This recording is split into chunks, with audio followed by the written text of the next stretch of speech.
Convido os irmãos a abrir a Bíblia, o livro 2 de Crônicas, 2 Crônicas, capítulo 7. Estaremos lendo apenas o verso 14. 2 Crônicas 7, verso 14.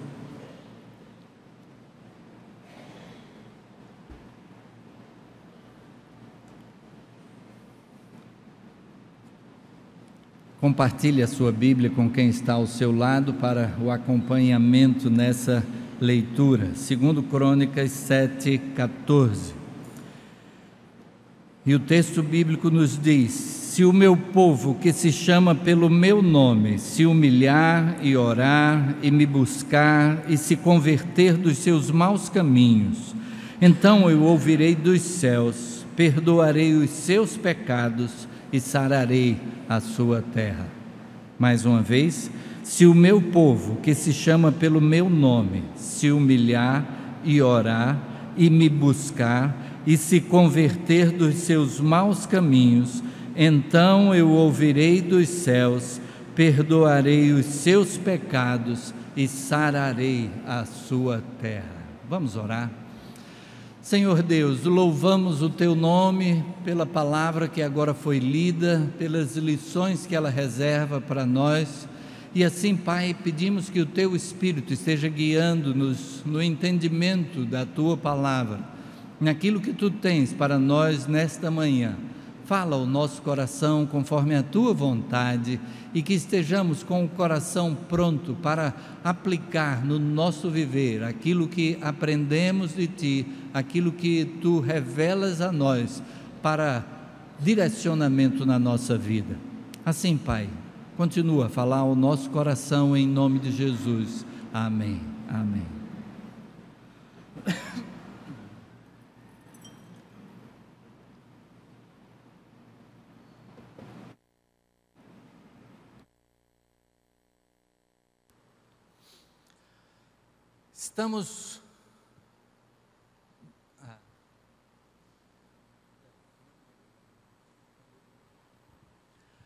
Estamos numa série que trata a respeito de conexões.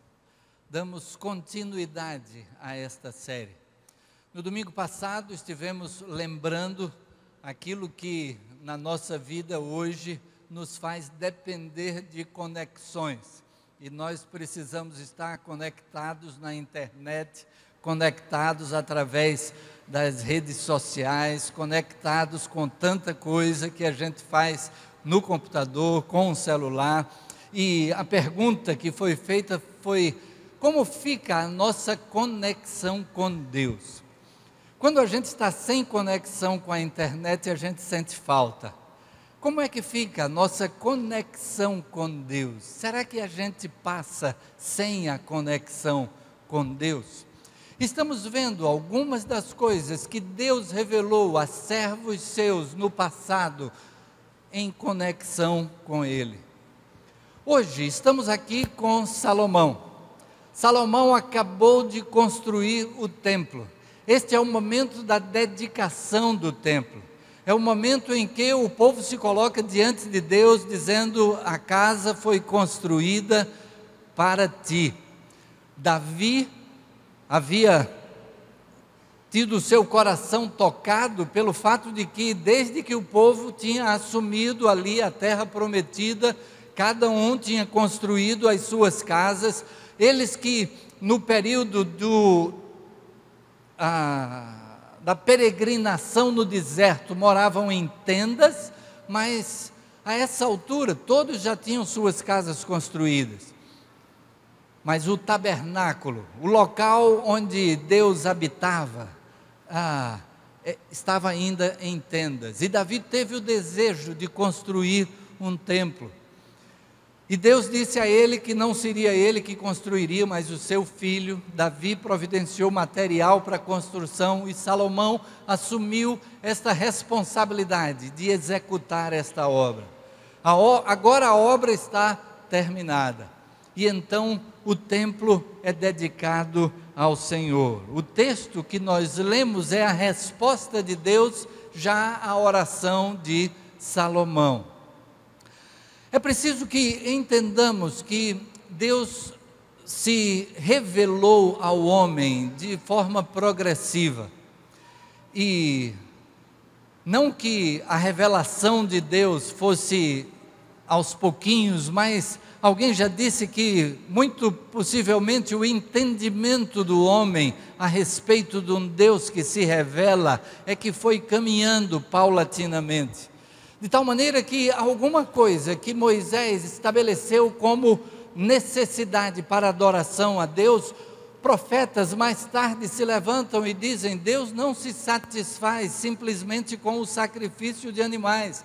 Deus não se satisfaz com vocês virem ao templo, diz Isaías, vocês virem ao templo apenas para pisotear os átrios do Senhor. O que Isaías estava pregando é que para Deus o que importava, acima do fato deles virem ao templo para sacrificar, era o sentimento de arrependimento pelo pecado, de mudança de vida, de transformação, de buscar agir da maneira que agrada a Deus. Não adiantava o povo vir ao templo, apresentar os seus sacrifícios e voltar para a sua vida da mesma maneira, voltar para tudo que fazia antes, sem uma transformação de vida, sem uma mudança diante daquilo que Deus apresenta como propósito para a nossa vida. Assim, Deus foi se revelando progressivamente. E no Novo Testamento vamos encontrar que Deus, tendo outrora falado através dos profetas, a nós falou-nos nesses últimos dias pelo Filho. Foi o máximo da revelação de Deus. Aqui, neste momento de dedicação, nós encontramos Salomão no entendimento de que é preciso primeiro a gente fazer a nossa parte para Deus poder agir em nossa direção. Lá no Novo Testamento a gente vai encontrar a revelação da misericórdia e da graça de Deus, que supera em muito o merecimento. Mas nós vamos encontrar aqui Salomão, até em primeiro lugar, ele próprio já sugerindo a Deus. Mas, em Romanos capítulo 15, versículo 4, nós lemos: pois tudo quanto outrora foi escrito para o nosso ensino foi escrito, a fim de que pela paciência e pela consolação das Escrituras tenhamos esperança. Mesmo tendo nós já a revelação em Jesus Cristo, tudo quanto foi escrito antes, foi escrito para nosso ensino. O que foi preservado até nós, foi para que nós pudéssemos extrair ensinamentos, lições. E o próprio Senhor Jesus, em Mateus 5,18, vai falar alguma coisa a respeito do que estava escrito e a respeito da lei. Porque ele diz: em verdade vos digo, até que o céu e a terra passem, nenhum i ou um tio jamais passará da lei, até que tudo se cumpra. Então, tudo quanto estava na lei, tudo quanto faz parte do Antigo Testamento, o antigo pacto de Deus com o homem, serve de ensino para nós, mas o Senhor Jesus diz que nenhum i ou um tio passará até que tudo se cumpra. E então Jesus veio exatamente para cumprir. Jesus veio para dar cumprimento àquilo que foi o contrato de Deus com o homem. O contrato de Deus com o povo de Israel estava estabelecido em cima da lei e do cumprimento dessa lei. Então, agora Jesus vem e cumpre essa lei.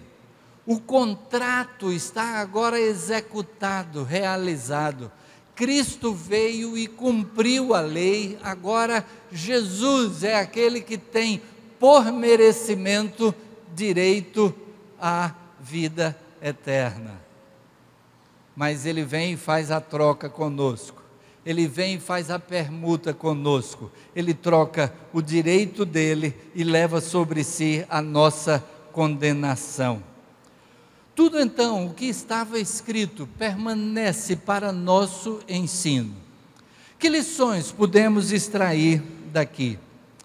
Em primeiro lugar, é bom destacar que Salomão já tinha em mente esse processo de, se o meu povo se humilhar, orar, buscar a minha face, se converter dos seus maus caminhos, então eu ouvirei do céu, perdoarei os seus pecados e sararei a sua terra. Se nós voltarmos um pouco para capítulo 6, versículo 39, no capítulo 6 nós temos a oração de dedicação de Salomão, aquilo que ele apresenta diante de Deus, nesse momento de dedicação do templo. E então no versículo 39 do capítulo 6 ele diz: ouve tu dos céus, do lugar da tua habitação, a sua prece e a sua súplica, e faze-lhe justiça, perdoa ao teu povo que houver pecado contra ti.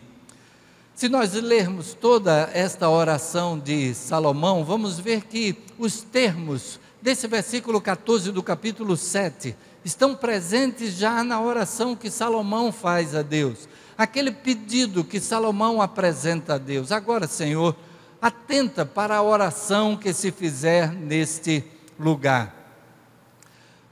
E então nós vamos ver Deus dizendo: ok, meus ouvidos estarão atentos à oração que se fizer neste lugar. E sendo que o Novo Testamento vai trazer luz sobre isso.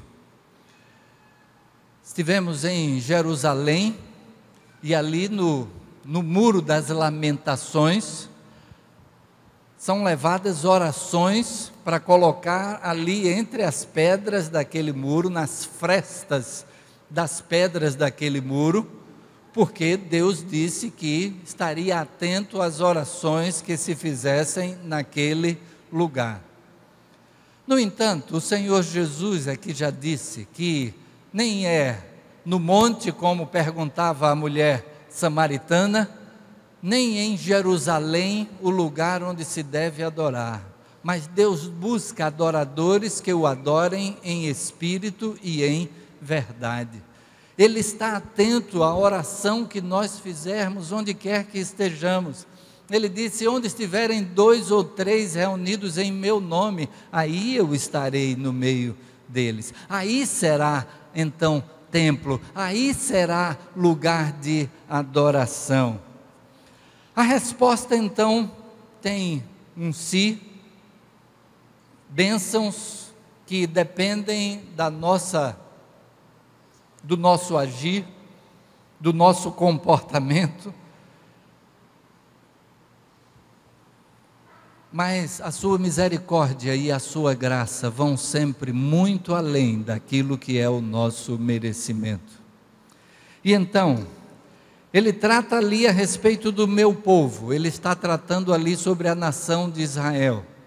Mas até mesmo dentro da oração de Salomão, ele vai incluir: se o estrangeiro vier aqui orar, atenta também para a oração do estrangeiro. E a gente vai ter no Novo Testamento de que nós é que somos o novo Israel de Deus. Todos aqueles que já receberam a Jesus como Salvador passam a ser povo de Deus, passam a ser de fato filhos de Deus. Jesus diz lá, de fato, no Evangelho de João, capítulo 1, nós temos: mas a todos quantos o receberam, deu-lhes o poder de serem feitos filhos de Deus, a saber, aos que creem no seu nome. Isto posto, então, que princípios, o que é que extraímos deste versículo 14 do capítulo 7? Aqui nós temos lições ricas de princípios que são do agrado de Deus, algo em que devemos investir a nossa vida, algo que deve pautar as nossas ações. Em primeiro lugar, o texto diz: se o meu povo que se chama pelo meu nome se humilhar. E um dos princípios necessários na nossa conexão com Deus, para estarmos ligados com Deus, é a humildade. É reconhecermos que, em primeiro lugar, nós nada somos e Deus é que é tudo. É de que nós não merecemos nada e que Ele é que age para nós pela sua graça. É preciso que cheguemos diante dEle, reconhecendo os nossos erros, reconhecendo os nossos pecados, reconhecendo a grandeza dEle e aproximarmos-nos dEle com humildade. Infelizmente hoje se propaga uma doutrina de que nós podemos exigir alguma coisa de Deus, de que nós podemos comandar alguma coisa diante de Deus, de que nós podemos reivindicar alguma coisa diante de Deus.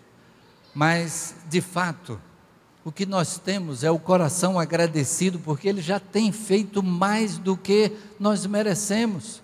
Nós não podemos reivindicar nada diante de Deus, porque Ele já tem nos dado muito acima daquilo que é o nosso merecimento. O que nós nos colocamos é nas suas mãos, para aquilo que seja a sua vontade. E alguém vai dizer, mas se Deus é o dono do mundo e eu sou filho do dono, então Ele vai me dar tudo aquilo que eu pedir. Ele vai me dar tudo aquilo que eu pedir segundo a sua vontade. 1 João capítulo 5, versículo 13, esta é a certeza que nós temos nele, que se pedirmos alguma coisa segundo a sua vontade, Ele nos ouve. E a sua vontade é o melhor para nós. E então nós chegamos no entendimento de que na sua grandeza e na sua misericórdia, Ele tem sempre o melhor para nós.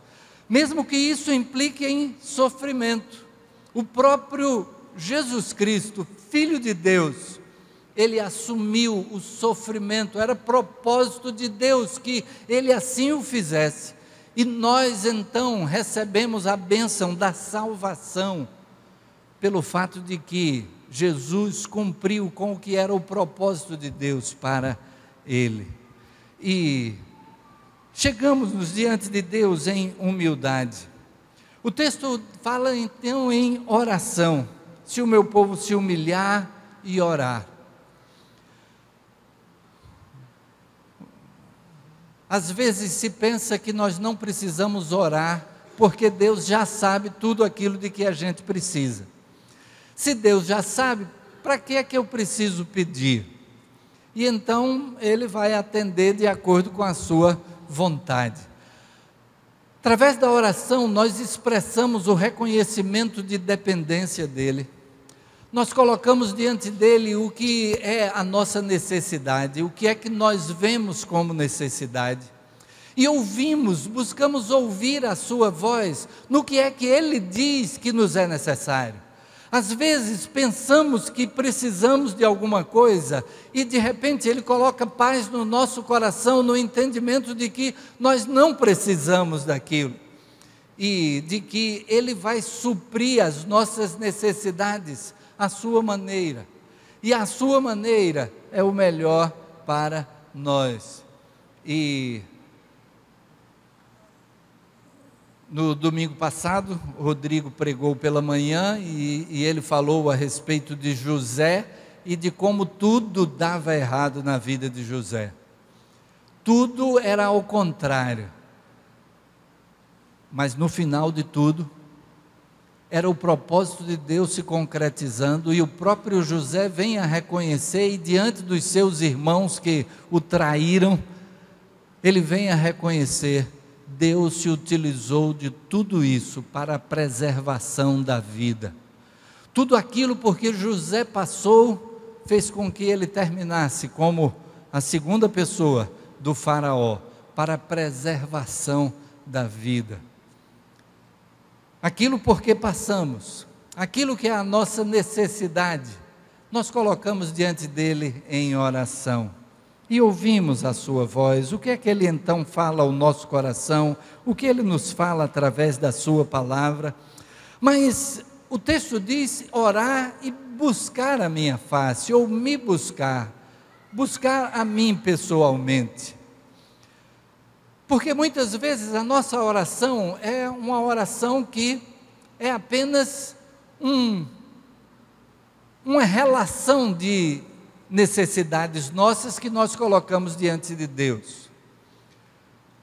Como quando a gente faz uma compra de supermercado pela internet, né? E a gente passa pela internet a lista do que é que a gente precisa e depois alguém vem e entrega em casa as compras realizadas.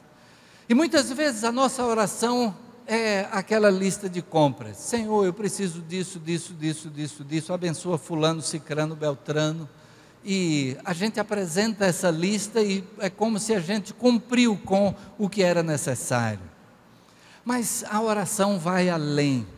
A oração vai ao relacionamento pessoal com Deus, a estarmos ligados a Ele ao longo de todo o tempo, não simplesmente no momento em que paramos, fechamos os olhos e oramos a Deus, mas estarmos diante dEle, em conversa com Ele, no meio de tudo aquilo que fazemos, mas entendendo que nós podemos conversar com Ele como quem conversa com um companheiro de trabalho. Alguém que está ao nosso lado e que a gente vai compartilhando ali à medida que está realizando algum trabalho. E Ele está ao nosso lado e Ele deseja que a nossa vida seja assim participada junto a Ele, seja compartilhada, lembrando nós que Ele está conosco sempre. E por isso a palavra diz: orai sem cessar. De que a nossa vida esteja em constante oração a Ele. Então, orar, mas buscando a Ele, não apenas o que a gente precisa dEle, a nossa relação de compras, mas buscando a comunhão com Ele, o estar em contato com Ele. Já citei aquela experiência daquele pastor que o filhinho pequeno chegou ao seu lado no momento em que ele estava meditando na preparação da mensagem, e ele está ali sentado numa poltrona com a Bíblia aberta na sua meditação, e o filhinho veio e colocou os braços assim em cima do braço da poltrona e ficou ali parado, e o pastor ficou esperando que ele dissesse alguma coisa, e o menino não dizia nada, e ele não conseguia se concentrar porque estava esperando o menino falar e o menino não falava. Então ele parou, fechou a Bíblia e disse para o filho: diga, meu filho, o que é que você quer? E o filho disse: não, pai, eu só quero estar aqui junto de você. Eu só quero estar aqui junto de você. É o relacionamento que Deus espera que nós queiramos com Ele. Como aquele filho que queria estar na presença do pai, mesmo que fosse para nada, estava só junto ao pai ali, enquanto o pai estava realizando o seu trabalho. Se humilhar, orar, buscar a minha face, me buscar, e se converter do seu mau caminho. Se converter do seu mau caminho. A gente tem sempre alguma coisa na vida de que se converter. Mas eu queria hoje pensar a respeito de algo na nossa vida que muitas vezes nos leva em diversas direções, até distintas, mas motivadas pelo mesmo erro interior. É o nosso egoísmo. No nosso egoísmo, a gente busca os nossos interesses em tudo. Pode ser no próprio relacionamento com Deus, como dissemos, que a gente simplesmente chega para Deus para dizer: olha Deus, eu estou precisando disso, aquilo e aquilo outro. E então, até no relacionamento com Deus, no relacionamento com o cônjuge, com filhos, e a gente quer a nossa parte. Quando a nossa função como família é prover o que o outro precisa, não aquilo que eu preciso, mas o que o outro precisa. Nos nossos negócios, e então a gente quer fazer um negócio que nos faça sair ganhando, que eu possa tirar vantagem. E a gente viu, por exemplo,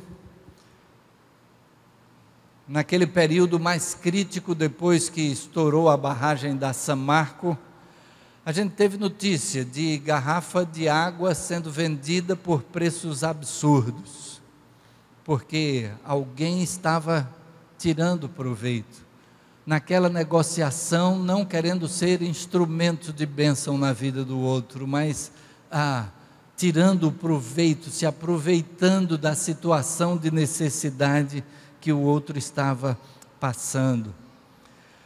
O nosso egoísmo aponta então para tantas coisas em que nós buscamos o que nos interessa, até mesmo na igreja. O que é que lhe faz vir à igreja? Você vem à igreja para ouvir uma boa música, uma meditação na palavra que lhe ajude a crescer, vem para receber, ou você vem para se entregar? Você vem para prestar adoração a Deus? Você vem para se envolver em alguma coisa, algum trabalho que glorifique o nome de Deus? Você vem para apresentar a Deus a si mesmo como expressão de adoração. E então a gente pode vir para a igreja como consumidor, ou a gente pode vir para a igreja como fornecedor. A gente pode vir para a igreja para trazer o nosso coração agradecido, expressar diante dele, nas canções, em tudo que será feito, para ouvir a sua voz e poder apresentar a vida mais de acordo com aquilo que ele fala ao nosso coração. E então a gente vem para oferecer a Deus. O egoísmo faz com que busquemos apenas aquilo que é nosso. Em 1 Timóteo capítulo 2, versículo 1, o apóstolo Paulo diz: antes de tudo, pois, exorto que se use a prática de súplicas, orações, intercessões, ações de graças, em favor de todos os homens. Em favor de todos os homens. E aí eu gostaria de apresentar aqui alguma coisa sobre como é que estão todos os homens, quais as necessidades. A gente ora por aquilo que é o nosso próprio interesse, a gente até, graças a Deus, tem a prática da intercessão e ora uns pelos outros, mas eu queria apresentar aqui como está o mundo hoje, e alguns aspectos do mundo de hoje que devem chamar a nossa atenção, devem ser objeto das nossas orações e até objeto das nossas ações. Não sei como é que está no tamanho aí, se está dando para ler, mas em relação à nutrição, há 780 milhões de pessoas desnutridas no mundo. Esses dados eu tomei num site que trabalha com estatísticas mundiais online. Então, esses dados estão mudando a cada segundo vão sendo atualizados. E esta é a situação hoje de manhã. E há então 780 milhões de pessoas desnutridas no mundo. Ao mesmo tempo, há 1 bilhão e 600 milhões de pessoas com sobrepeso. 539 milhões de pessoas obesas no mundo. 9.600 pessoas morreram de fome hoje, às 7h30 da manhã, até às 7h30 da manhã. Claro que aí esse hoje inclui o hoje lá na Ásia, na parte oriental, onde agora já são 10h15 da noite, né? E então esse hoje vem já de mais horas do que simplesmente 10h15 da manhã de hoje, mas 9.600 pessoas morreram de fome. Indo um pouco mais adiante, lá a última linha diz que 670 milhões de pessoas não têm acesso à água potável. E aí a gente começa a pensar nas pessoas do mundo. Em relação à perseguição religiosa, 80% dos atos de perseguição religiosa no mundo são contra cristãos. Pela International Society for Human Rights, a Sociedade Internacional pelos Direitos Humanos. Mais de 100 mil cristãos são assassinados por ano, ou seja, 11 cristãos por hora. Centro de Estudos para o Cristianismo Global, do seminário Gordon Conwell, nos Estados Unidos. Cerca de 200 milhões de cristãos em mais de 60 países ao redor do mundo enfrentam algum grau de restrição, discriminação ou pura e simples perseguição. Isso numa entrevista, David Alton, defensor da liberdade religiosa, ao jornal The Guardian. E são 200 milhões de cristãos que sofrem algum tipo assim de discriminação, perseguição, e há 2 bilhões de cristãos no mundo, o que nos leva à conclusão de que 1 em cada 10 cristãos do mundo enfrenta problemas por causa da sua fé.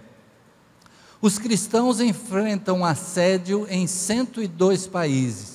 Cerca de 75% da população mundial estaria vivendo hoje em países com sérias restrições ao exercício da liberdade religiosa.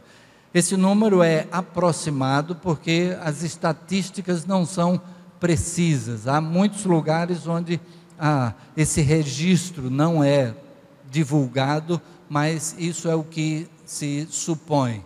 Isso pelo Centro de Pesquisas Pew.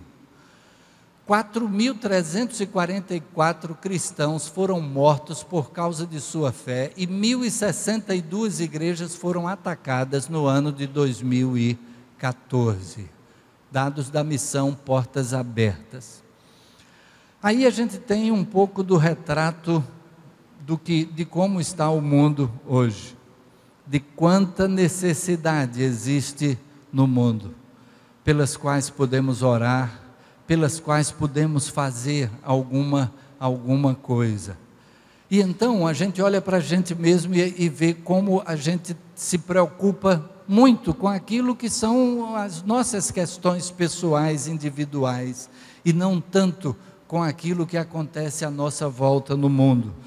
O mínimo que podemos fazer é estar em oração, e estando em oração a gente vai ter como consequência alguma ação. Mas então nós voltamos para o texto, obrigado, voltamos para o texto e temos a resposta de Deus. E Deus então responde dizendo: eu ouvirei do céu. Como já dissemos, não apenas neste lugar, naquele templo, mas em qualquer lugar, onde pudermos estar em oração a Ele, Ele está atento às nossas orações. Perdoarei os seus pecados. Ali havia uma promessa de perdão de pecados. E às vezes as pessoas se perguntam como seria a salvação de quem viveu antes de Jesus Cristo. Todos aqueles que entenderam de Deus essa mensagem de perdão que parte de Deus, que dependeram de Deus para o perdão, eles têm a fé de que a salvação vem de Deus, e é este o nome de Jesus. O nome Jesus significa Deus é salvação, a salvação vem de Deus. E então, por causa do sacrifício de Cristo, é que perdão de pecados é oferecido aos homens. E finalmente ele diz: sararei a sua terra. Sararei a sua terra. Nós estamos passando por um período de tratamento. A enfermidade no nosso país existe há bastante tempo. Nós temos visto o quanto a corrupção tem se espalhado e os resultados disso na falta de recursos, por exemplo, sobre a saúde. O Ministério Público fez a campanha para a mudança de leis que tratem a respeito da corrupção, e uma delas é para que corrupção seja tratado como crime hediondo, como um crime hediondo, porque o dinheiro que é subtraído deixa de ir, por exemplo, para os hospitais onde pessoas morrem sem atendimento, para as estradas onde, por causa da má conservação das estradas, acidentes ocorrem e pessoas perdem a vida. E a gente não tem ideia de quantas pessoas morrem em função do volume de corrupção que existe no nosso país. Mas o povo de Deus tem orado. Nós temos tido nos últimos anos campanhas de oração pelo nosso país. E nós mesmos participamos de uma campanha da Junta de Missões Nacionais dos 100 dias de oração pelo Brasil. E o Brasil está em tratamento. E o Brasil está passando por esse processo. Nós louvamos a Deus por isso, mas muito há por ser feito. A gente fica com aquela impressão de que o que nós estamos vendo é a ponta do iceberg. Muito precisa ser feito, precisamos continuar orando pelo nosso país, precisamos orar por todas as pessoas do mundo, para que esse texto aqui se aplique não apenas o sararei a sua terra, não simplesmente ao nosso país, mas ao nosso planeta. Sararei a sua terra, que o agir de Deus esteja se fazendo sentir, porque o seu povo está em oração, não apenas por si mesmo. Não está errado nós pedirmos a Deus aquilo de que precisamos. O que está errado é pedirmos só o de que precisamos. Precisamos estar nos colocando diante de Deus também por aqueles que estão à nossa volta, por aqueles que estão mesmo distantes, mas que precisam do agir de Deus. E Deus responde orações. Lembro-me sempre do livro O Homem do Céu, um chinês convertido ao Evangelho, que por pregar o Evangelho é preso inúmeras vezes, até que ele é preso e as autoridades dizem: você não sai mais daqui, você vai ficar preso o resto da vida, e para que você não tente fugir, até as pernas são quebradas, para que ele não fuja. E de repente Deus age de uma maneira inesperada e aquele homem pode estar em liberdade, e está vivo e em liberdade, e pregando o Evangelho e preparando pessoas para evangelizar na China. Está fora da China, mas preparando pessoas para evangelizar na China. E a maneira como aquele homem foi libertado, foi solto, a gente só pode dizer: é Deus.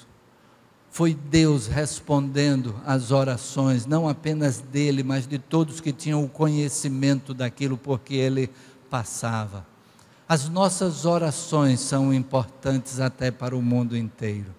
Precisamos estar em conexão com Deus, precisamos estar em intimidade com Deus, precisamos estar na presença de Deus em cada momento na nossa vida, lembrando que Deus está do nosso lado e que podemos conversar com Ele, desfrutar da companhia dEle, ao mesmo tempo em que apresentamos tanto o que é a nossa necessidade, como aquilo de que o mundo inteiro necessita, à luz do que Paulo diz a Timóteo, em favor de todos os homens. Bate sua cabeça, feche seus olhos, vamos orar ao Senhor.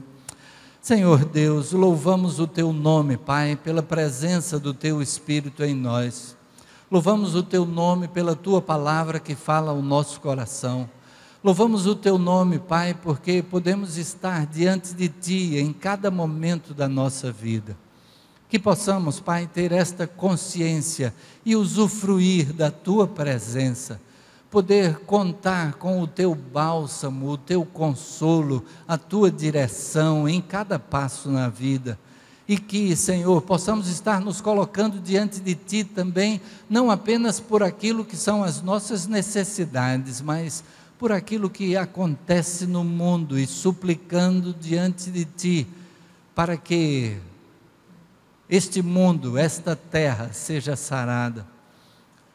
Age em nós conforme a Tua vontade e usa-nos como instrumentos em Tuas mãos, que possamos ser também instrumentos de bênção para aqueles que à nossa volta, aqueles que estando ao nosso alcance, possamos fazer algo para uma mudança de realidade. Assim, Senhor, usa-nos como instrumentos Teus, é a oração que fazemos, agradecidos por poder estar na Tua presença em cada momento, em nome de Jesus. Amém. Amém.